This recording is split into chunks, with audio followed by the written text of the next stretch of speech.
Hello guys! In today's video, we're showing you how you can log in your Instagram threads.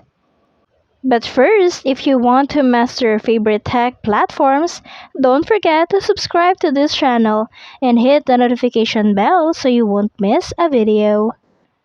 Before logging into your Instagram threads, you have to make sure that you have an account.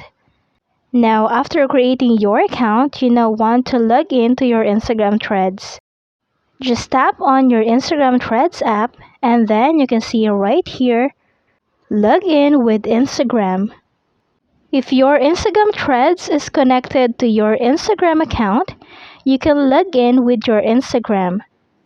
If you connected your Instagram Threads with your Instagram account, it will automatically suggest that you can log in with your Instagram. If that's the case, just tap on log in with Instagram. You can also choose to switch account if you have another account on Instagram Threads. And that's it. If you have questions or suggestions regarding this video, don't forget to leave a comment on the comment section. Thank you for watching. Don't forget to like and subscribe.